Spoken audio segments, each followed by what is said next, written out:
Hello et bienvenue dans Pub du Coin, ça faisait longtemps que j'avais pas dit ça. Et aujourd'hui on va parler de publicité pour de la drogue. On sait que ça paraît complètement putaclic, mais en fait figurez-vous que c'est pas le cas. Et en plus quand on dit qu'on parle de drogue, ça ne sera pas que de la drogue douce comme de la marijuana, mais aussi de l'héroïne et de la coke. Ce qu'il faut savoir c'est que bien qu'aujourd'hui on soit au courant des effets néfastes de ces drogues, il y a un siècle ou deux c'était pas le cas. C'était même carrément l'inverse en fait, étant donné que la cocaïne et l'héroïne étaient parfois prescrites médicalement pour remédier à certains maux. Bonjour, vous souffrez d'un mal de gorge?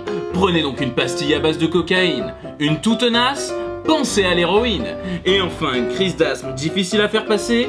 Prenez donc une latte sur cette cigarette. Alors oui, on sait que la cigarette n'est pas une drogue dure, mais ce conseil paraissait tellement aberrant qu'on se devait de l'aborder. N'empêche, si à l'époque la coutume c'était de se faire un rail de coke dès que t'avais un peu mal à la gorge, tu m'étonnes qu'ils soient tous foutus sur la gueule en 14. Mais le fait est qu'à partir du moment où un produit est considéré comme bénéfique, il est tout à fait logique qu'on en fasse la publicité. Et je vous propose justement qu'on regarde ensemble quelques exemples. Ici, une pub pour un vin contenant de la cocaïne. Là, de la pub pour l'héroïne hydrochloride. Ça, c'est de l'opium. Puis, oh, je prendrais bien un peu de bœuf avec le tout. Après, autant c'est cool de vous apprendre que ces pubs ont existé, autant les analyser ça a pas vraiment d'intérêt parce que la pub était à ses débuts à cette époque et il n'y a pas grand chose à dire dessus. Moi, ces histoires de pastilles à lacets supposent en fait, ça me fait penser qu'en France aujourd'hui, on a perdu nos couilles. Nous, à l'Eurosport Production, on est les seuls à encore croire aux vertus de ces plantes médicinales pour les bienfaits de nos couilles. Regardez-moi par exemple, ça fait 2 ans que je mange des tototes tous les matins. Ça m'a pas rendu cinglé. Es como la cocaína.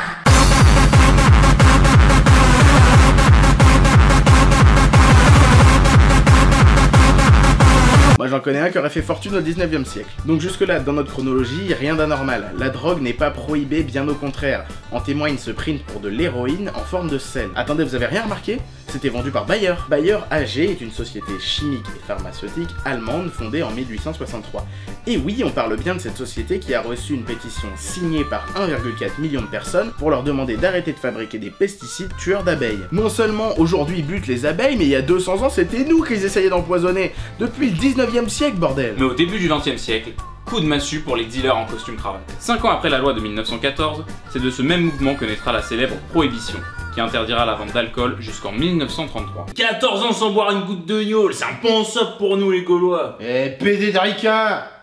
A noter enfin que la marijuana rejoindra le banc des accusés en 1937. Le raisonnement est simple, fin des pastilles à la coke égale fin des pubs sur cette branche de marché. Eh bien non Julot, au contraire. Désormais voici les pubs pour vos ustensiles qui assureront la meilleure prise de drogue possible. Et c'est pas des conneries, de 1914 jusqu'aux années 80, tout le matériel pour consommer de la cocaïne est sujet à des publicités. On peut voir une paille pour sniffer, une boîte pour conserver votre drogue à température idéale, une cuillère pour prélever votre dose de coke, une balance pour la peser et même une lame de rasoir en or pour tracer vos rails. Vous remarquerez que tous ces ustensiles rendent la prise de drogue très soignée et méticuleuse. Se droguer devient alors un loisir. C'est une activité à part entière. On prépare sa consommation, on développe des rituels, des habitudes, on a ses petits accessoires. Et ceux-ci font toute la différence. Ce n'est plus juste sortir de la poudre d'un sachet en plastique et plonger le nez dedans. C'est un culte, un fétichisme. On a le sentiment que c'est comme faire la cuisine. On dispose d'un kit de préparation, de beaux outils en bois poli et on concocte notre purée. Ça paraît presque relaxant. Et ouais, ils s'emmerdent pas les coquets. Quitte à vous droguer, la publicité vous encourage à dépenser plein de fric pour le faire avec classe. Je pense par exemple à ce kit cuillère et paille fabriqué en ivoire. Je peux d'ailleurs pas m'empêcher de penser aux pauvres éléphants qui ont été tués pour faire cette merde. À vrai dire, quand tu parlais de se droguer avec classe, on est vraiment dedans. Il y a beaucoup d'élégance qui se dégage de certains des visuels. On dirait presque un secteur du luxe. Et évidemment, pour une touche de glamour et d'élégance, il ne restait plus qu'à associer la prise de cocaïne avec la femme. Parce que la femme c'est chic, c'est sexy, c'est à la fois la prestance et la candeur. Si on ne se méfie pas de ces charmantes mannequins, alors on ne se méfie pas non plus du stupéfiant. Tenez sur cette affiche, moi je suis amoureux, ça y est, on dirait Lana Del Rey dans les années 70. Elle dégage tellement d'élégance et de charme que je sais plus quoi faire. Je sais plus si je dois me plonger dans ses iris, ou bien dans ce gros tas de cocaïne. Merci Toto, un grand romantique. Et si tu nous parlais plutôt de ton coup de cœur pour ces publicités spéciales opiacées? Alors moi clairement mon chouchou c'est la pub pour le Nose Wash. En gros un produit qui vous nettoie les narines après avoir sniffé votre farine francine. Et là c'est gratiné. On est taquin, je vous traduis le texte. Vous avez le nez bien ouvert, parce que l'abus des bonnes choses est douloureux, il y a au moins une solution. Votre laveur de narines pour protéger votre nez. Bien fun celle-là, j'en ai une pas mal moi aussi. Il s'agit d'un calendrier de la cocaïne dont je vois très peu l'intérêt étant donné qu'à part le fait que chaque mois correspond à une nouvelle photo mettant en avant la coke, et ben il sert à rien. Je me demande vraiment qui a acheté ce genre de truc.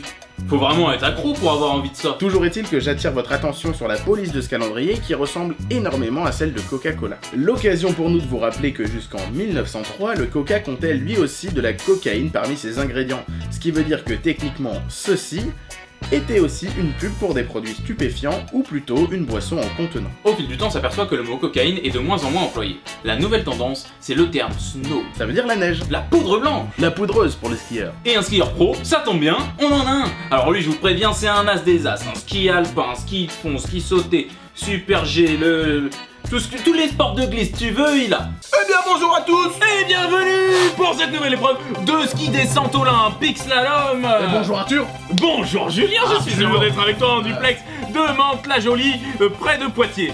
Alors Arthur, vous êtes un ancien skieur. Tout à fait, je suis un ancien skieur et aussi entraîneur. J'ai notamment entraîné Georges Lucas. Et donc je peux vous dire que j'ai le nez pour repérer les champions. Un sacré nez, un sacré nez. Un sacré nez, ça tombe bien puisqu'aujourd'hui nous On a retrouvons- quelqu'un avec un sacré nez encore, c'est le champion en titre, il s'appelle Carolin Nasal. Tout à Regardez-le, là, il est fait, en qui pleine nous provient de préparation. l'USAC Les Châteaux. Voilà, oh regardez-le là, préparation. il porte haut les couleurs. Il est très concentré malgré que le drapeau français est glissé. Ouais, regardez-le là. Il Oh salue là le là là, public. il salue On la sent qu'il est en caméra. confiance parce qu'il y a eu des mois de préparation. Ouais, il joue avec la caméra, il joue avec le public, on sent que c'est un sacré. C'est un grand événement pour lui, hein. Ouais. Suite à sa défaite à Barcelone. L'année dernière, voilà. c'était compliqué, mais Ouais, le ski entre-temps, sauté. il a regagné le titre et il est en train de le défendre aujourd'hui. Attention, ça va bientôt commencer. Allez, on va se diriger vers l'épreuve là. Tout ça- à fait, toujours en direct ça a et en commencé. duplex de Quiberon, alors que notre champion Nasal Focus, le champion. va s'élancer. Allez, Carolin. Voilà, on voit qu'il s'équipe, Allez, c'est très Carolin. important, hein.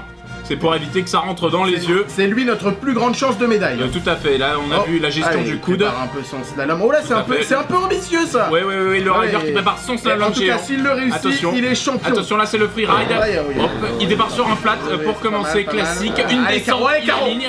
Attention, il accélère. Oh, bah, la c'est quatrième, c'est c'est la quatrième. On va attendre les juges, On on va attendre les juges, mais normalement, mais ça sent bon. mais normalement, ça devrait le faire. allez, oui, c'est dans les drapeaux du monde. Il est champion du monde.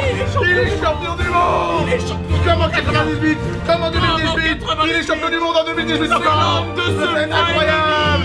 Mais quel Et homme. rappelons qu'il a commencé la compétition il y a 10 ans, le week-end dernier. Exactement, à Versailles. Barcelone. Ah oui, voilà. Il a perdu. Exactement. Bah oui, parce qu'il n'y avait pas de neige à Barcelone. Exactement. Mais cette fois-ci, il a pris sa personne non revanche. plus, mais pourtant. Et pourtant, regardez-le. aujourd'hui, Regardez-le. champion du... Champion du monde. Tout à Carolin Nasal, il porte haut les couleurs de la France. Merci à tous d'avoir suivi cette incroyable diffusion. Tout à fait. Ce moment historique pour la France et pour le Abonnez-vous sport. à Eurosport. Eurosport Production. Tout à fait. Et nous vous laissons sur cette belle conclusion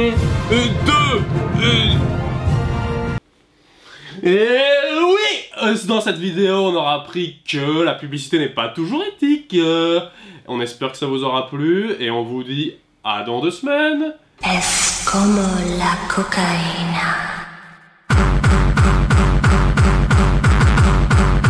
Cocaína. Cocaína.